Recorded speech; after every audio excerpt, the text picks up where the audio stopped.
तुम्हाला माहिती आहे का, या देशाचे महामहिम पंतप्रधान जे स्वतःला या देशाचे प्रधानसेवक समजतात ते नरेंद्रजी मोदी साहेब यांनी एक घोषणा केली.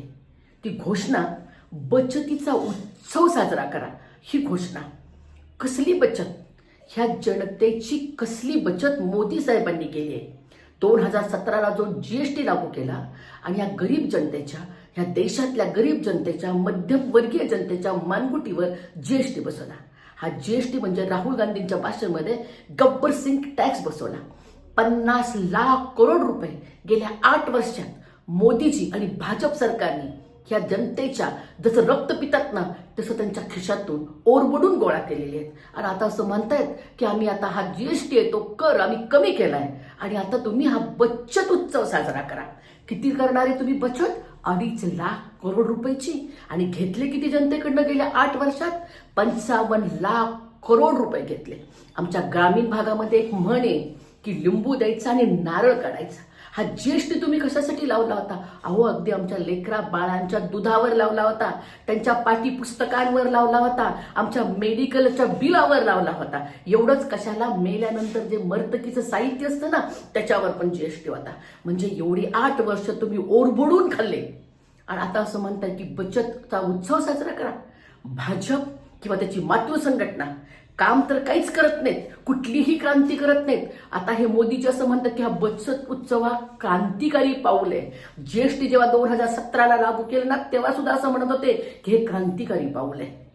काहीच करायचं नाही पण नुसते इव्हेंट साजरे करायचे. या भाजपनं आणि त्यांच्या मातृ संघटनेनं कधीही स्वातंत्र्याच्या लढ्यात भाग घेतला नाही, कधीही तिरंगा त्यांनी फडकवला नाही. अगदी 2002ला म्हणजे 1947ला आम्हाला स्वातंत्र्य मिळालं आणि 2002ला त्यांनी त्यांच्या कार्यालयामध्ये, ह्या RSSच्या कार्यालयामध्ये झेंडा फडकवला होता. तिरंगा त्यांना मान्य नव्हता. आणि आता हेच काय करतायत तर इव्हेंट साजरा करतायत की घर घर तिरंगा.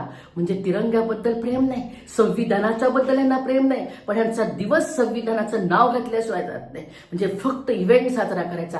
आता कसला इव्हेंट साजरा करतायत तर बचत उत्सव. हा बचत उत्सव नाही, हा बचत उत्सव नाही तर हा सरकारी लूटमारीचा उत्सव आहे. ह्या मोदीजींनी सांगावं की ते म्हणतात हा बचत उत्सव आहे. नाही, तुम्ही लूटमार केलेली आहे, तुम्ही जनतेच्या खिशातले पैसे काढले, तुम्ही पाकिटमार केलेले आणि आता म्हणता हा बचत उत्सव.